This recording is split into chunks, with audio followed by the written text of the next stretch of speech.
শক্তিমত্তার বিচারে কে এগিয়ে, Manchester city নাকি ম্যানচেস্টার ইউনাইটেড? এবার আপনার কাছে একটি প্রশ্ন করি, ম্যানচেস্টারের রং কি, নীল নাকি লাল? যাক, আজকে সেই দিকে যাব না, তবে আজকে দেখে আসি কাদের স্কোয়াড বেশি শক্তিশালী, ম্যানচেস্টার সিটির নাকি ম্যানচেস্টার ইউনাইটেডের। প্রথমে আসি এদের গোলকিপার পজিশনে। গোলকিপার পজিশনে ম্যানচেস্টার সিটির কাছে রয়েছে James Trafford, Stefan Ortega, Gianluigi Donnarumma. অপরদিকে ম্যানচেস্টার ইউনাইটেডের কাছে আছে আলতাই বায়েন্দার, টম হেটন, সেনে লেমেন্স।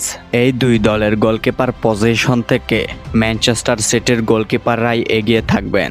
এবার আসি এদের ডিফেন্স লাইন পজিশনে। ডিফেন্স লাইন পজিশনে ম্যানচেস্টার সিটির কাছে রয়েছেন Abdukodir Khusanov, Ruben Dias, Josko Gvardiol, Rayan Ait Nouri, Nathan Ake, John Stones, Stefan এম্পোনি, Nico Reilly, Rico Luis.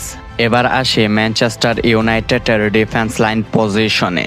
Matthews de Ligt, Leny Yoro, Lisandro Martinez, Harry Maguire, Diogo Dalot, Noussair Mazraoui, Luke Shaw, Patrick Dorgu, Ayden Heaven, Tyler Fredricson, Diego Leone.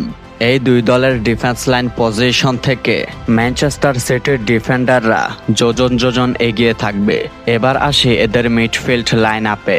Midfield line আপে Manchester সিটির কাছে রয়েছে Rodri Hernandez, Tijjani Reijnders, Rayan Cherki, Nico Gonzalez, Mateo Kovacic, Bernardo Silva, Matheus Nunes, Divine Mukasa. অপরদিকে Manchester ইউনাইটেডের কাছে রয়েছেন Mason Mount, Casemiro, Kobbie Mainoo, Manuel Ugarte, Bruno Fernandes. এই দুই দলের মিডফিল্ড লাইন আপ থেকেও ম্যানচেস্টার সিটির মিডফিল্ডাররাই এগিয়ে থাকবেন। ম্যানচেস্টার সিটির মিডফিল্ডে রয়েছেন 2024 সালের ব্যালন ডি'অর বিজয়ী রদ্রি হার্নান্দেস। এবং রদ্রি হার্নান্দেস কতটা ইফেক্টিভ প্লেয়ার সেটা আমরা সবাই জানি। এবার আসি এই দুই দলের ফরওয়ার্ড লাইন আপ নিয়ে। ফরওয়ার্ড লাইন আপে ম্যানচেস্টার সিটির কাছে রয়েছে Erling Haaland, Phil Foden, Jeremy Doku, Omar Marmoush, Savinho, Oscar Bobb. অপরদিকে ফরওয়ার্ড লাইন আপে ম্যানচেস্টার ইউনাইটেডের কাছে আছে Benjamin Sesko, Amad Diallo, Bryan Mbeumo, Joshua Zirkzee. এদের দুই দলের ফরওয়ার্ড লাইন আপ থেকে ম্যানচেস্টার সিটির ফরওয়ার্ডরাই এগিয়ে থাকবেন।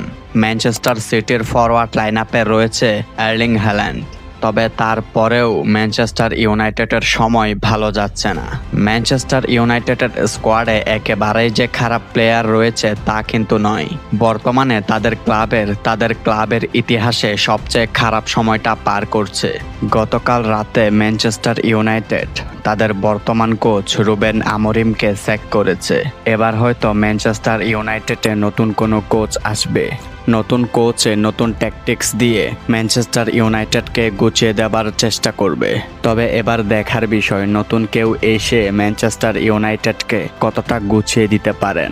কেউ ম্যানচেস্টার ইউনাইটেডের ফ্যান হয়ে থাকলে অবশ্যই সাড়া দিয়ে যাবেন কমেন্ট বক্সে।